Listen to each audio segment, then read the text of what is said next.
ಇನ್ನು ಮೈಸೂರಿನ ಮೂಡ ಎಷ್ಟರ ಮಟ್ಟಿಗೆ ಸದ್ದಾಗಿದೆ, ಸುದ್ದಿಯಾಗಿದೆ ನಿಮಗೆ ಗೊತ್ತಿರುವಂಥ ಸಂಗತಿ. ಅದರಲ್ಲೂ ಈ ಮುಖ್ಯಮಂತ್ರಿಗಳ ಕುಟುಂಬವೇ ಒಂದು ಕೆಟ್ಟ ಹೆಸರುಗೊಳ್ಳುವಂಥ ಸ್ಥಿತಿ ಬಂದುಬಿಟ್ಟಿತ್ತು. ಅಂಥ ಮೈಸೂರಿನಲ್ಲಿ ಈ ವಕ್ರತುಂಡ ಸೊಸೈಟಿ ಅಂತ ಇದೆ, ಅಲ್ಲಿ ಭಾರೀ ಅಕ್ರಮ ಆಗಿದೆ ಅಂತ ಇಡಿ ತನಿಖೆಯಲ್ಲಿ ಈ ಅಕ್ರಮ ಬಹಿರಂಗ ಆಗಿದೆ. ಇದರ ಕರ್ಮಕಾಂಡವನ್ನು TV9 ನಿಮ್ಮ ಎದುರುಗಡೆಗಿಡ್ತಾ ಇದೆ.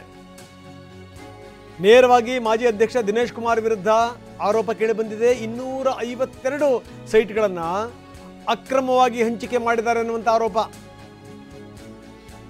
ಕೋಟ್ಯಾಂತರ ರೂಪಾಯಿ ವರ್ಗಾವಣೆ ಆಗಿದೆ. 400 ಕೋಟಿ ರೂಪಾಯಿ ಮೌಲ್ಯದ 252 ಸೈಟ್ಗಳನ್ನು ಹಂಚಿಕೆ ಮಾಡಲಾಗಿದೆ. ಇಂಥ ಆರೋಪವನ್ನು ದಿನೇಶ್ ಕುಮಾರ್ ಎದುರಿಸ್ತಾ ಇದ್ದಾರೆ. ಈಗ ಇಡಿ ಮುಡಾ ಮಾಜಿ ಅಧ್ಯಕ್ಷನ ಬೆನ್ನು ಬಿದ್ದಿದೆ.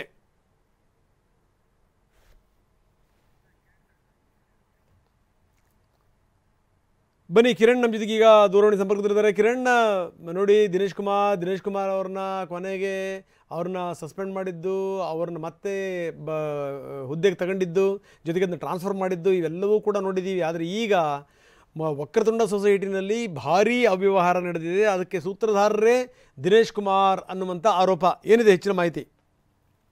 ರಂಗನಾಥ್, ಈಗಾಗಲೇ 9 ದಿನಗಳ ಕಾಲ ಇಡಿಯಲ್ಲಿ ಕಸ್ಟಡಿಯಲ್ಲಿ ದಿನೇಶ್ ಕುಮಾರ್ ವಿಚಾರಣೆ ನಡೀತಾ ಇದೆ. ಮುಖ್ಯವಾಗಿ ಈಗ ಇಡಿ ಅವರಿಗೆ ಸಿಕ್ಕಿರುವಂತಹ ಸಾಕಷ್ಟು ಮಾಹಿತಿಗಳ ಬಗ್ಗೆ ಅವ್ರಿಗೆ ಪ್ರಶ್ನೆಯನ್ನು ಕೇಳ್ತಾರೆ. 2022ರಿಂದ 2024ರವರೆಗೂ ಏನು ದಿನೇಶ್ ಕುಮಾರ್ ಮೂಡಾದ ಆಯುಕ್ತರಾಗಿದ್ರು, ಆ ಟೈಮಲ್ಲಿ ಸಾಕಷ್ಟು ಇರಾಗ್ಯುಲಾರಿಟೀಸ್ ಆಗಿದೆ. ಮುಖ್ಯವಾಗಿ ಕಾಂಪೋಸಿಷನ್ ಸೈಟ್ಸ್ಗಳಂತ ಅಂದ್ರೆ 50 ಅನುಪಾತದಲ್ಲಿ ಏನು ಕಾಂಪೋಸಿಷನ್ಸ್ ಅವ್ರು ಯಾರು ಕೂಡ ನೇರವಾಗಿ ಒರಿಜಿನಲ್ ಯಾರಿಗೂ ಕೂಡ ಕೊಡೋದಿಲ್ಲ. ಬಹಳಷ್ಟು ಬೇನಾಮಿಯಾಗಿ ಕೆಲವೊಂದಷ್ಟು ವ್ಯಕ್ತಿಗಳಿಗೆ, ಕಂಪ್ನಿಗಳಿಗೆ ನಕಲಿ ದಾಖಲಾತಿಗಳನ್ನ ಕ್ರಿಯೇಟ್ ಮಾಡಿ ಅವ್ರಿಗೆಲ್ಲರಿಗೂ ಕೂಡ ಅಲಾಟ್ಮೆಂಟ್ ಮಾಡಿರುವಂತದ್ದು. ಸುಮಾರು 252 ಇಲ್ಲಿಗಲ್ ಸೈಟ್ಸ್ಗಳನ್ನ ಅಲಾಟ್ ಮಾಡಿ ಸುಮಾರು 400 ಕೋಟಿ ನಷ್ಟ ಹೊಂದಿದ್ರು. ಮತ್ತೆ ಅದರಿಂದ ಬಂದಂತ ದುಡ್ಡು ಏನದು ಕ್ಯಾಶ್ ಅಲ್ಲಿ ಇರ್ಬೋದು, ಜೊತೆಗೆ ಕೆಲವೊಂದಷ್ಟು ಏನ್ ಬ್ಯಾಂಕ್ ಟ್ರಾನ್ಸ್ಫರ್ ಆಗಿರ್ಬೋದು, ಆಮೇಲೆ ಜೊತೆಗೆ ಮೂವಬಲ್ ಮತ್ತೆ ಇನ್ಮೂವಬಲ್ ಪ್ರಾಪರ್ಟಿಯನ್ನು ಕೂಡ ಈಗಾಗಲೇ ಸೀಸ್ ಆಗಿದೆ. ಈಗ ಸಂಬಂಧಪಟ್ಟಂತೆ ವಕ್ರತುಂಡ ಸೊಸೈಟಿ ಅಂತ ಏನಿದೆ ಅಲ್ಲಿಗೂ ಕೂಡ ಸಾಕಷ್ಟು ಇಡಿ ಅವರು ಅಲ್ಲಿಂದನೂ ಕೂಡ ಲೆಕ್ಕವನ್ನು ತಗೊಂಡಿದ್ದಾರೆ. ಅಲ್ಲಿಗೂ ಕೂಡ ಕೋಟ್ಯಾಂತರ ರೂಪಾಯಿ ಟ್ರಾನ್ಸಾಕ್ಷನ್ಸ್ ಆಗಿದೆ.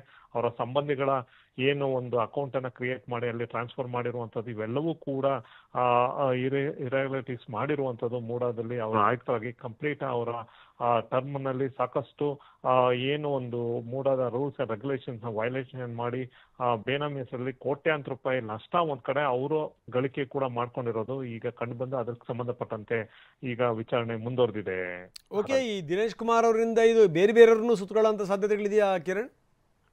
ಈಗ ಫಸ್ಟ್ ಕೆಲವೊಂದಷ್ಟು ರಿಯಲ್ ಎಸ್ಟೇಟ್ ಉದ್ಯಮಿಗಳು ಯಾರ್ಯಾರು ಇವರಿಂದ ಲಾಭ ಪಡ್ಕೊಂಡ್ರು, ಇಂಡಿವಿಜುವಲ್ ಯಾರ್ಯಾರು ಇದರಿಂದ ಲಾಭ ಪಡ್ಕೊಂಡು ಅನ್ನೋದನ್ನ ಲಿಸ್ಟ್ ಮಾಡ್ಕೊಂಡು ಅವ್ರನ್ನ ಎನ್ಕ್ವೈರಿ ಮಾಡಿದ್ದಾರೆ. ಜೊತೆಗೆ ಅವ್ರಿಗೆ ಏನ್ ಬೆನಿಫಿಟ್ ಮಾಡ್ಕೊಟ್ಟಿದ್ದಾರೆ, ಮತ್ತೆ ಅವ್ರಿಗೆ ಅಲಾಟ್ ಮಾಡಿದ್ರು ಕೂಡ, ಯಾಕೆಂದ್ರೆ ಸಾಕಷ್ಟು ನಕಲಿ ದಾಖಲಾತಿಗಳನ್ನ ಕ್ರಿಯೇಟ್ ಮಾಡಿರುವಂತದ್ದು, ಅದಕ್ಕೆ ಇವರು ಪೂರಕವಾಗಿ ಅಲಾಟ್ಮೆಂಟ್ ಮಾಡಿರುವಂತದ್ದು, ಇವೆಲ್ಲವೂ ಕೂಡ ಮತ್ತೆ ಅವರಿಂದ ಅದಕ್ಕೆ ಕಿಕ್ ಬ್ಯಾಕ್ ಕೂಡ ಬಂದಿರುವಂತದ್ದು, ಅದು ಕ್ಯಾಶ್ ಅಲ್ಲಿ ಬಂದಿದೆ. ಕೆಲವೊಂದಷ್ಟು ಬ್ಯಾಂಕ್ ಅಕೌಂಟ್ ಟ್ರಾನ್ಸ್ಫರ್ ಆಗಿರುವಂತದ್ದು ಕೂಡ ಕಂಡು ಬಂದಿದೆ. ಹೀಗಾಗಿ ನೇರವಾಗಿ ಯಾರ್ಯಾರಿಗೆ ಇವರು ಬೆನಿಫಿಷಿಯರ್ಸ್ ಅವ್ರಿಗೆಲ್ಲರಿಗೂ ಕೂಡ ಈಗ ಎನ್ಕ್ವೈರಿ ಮಾಡುವಂತದ್ದು, ಅವ್ರಿಗೆಲ್ಲರೂ ಮೊದಲು ಇವರ ಕಂಪ್ಲೀಟ್ ಸ್ಟೇಟ್ಮೆಂಟ್ ಅನ್ನ ತಗೊಳ್ತಾ ಇದ್ದಾರೆ.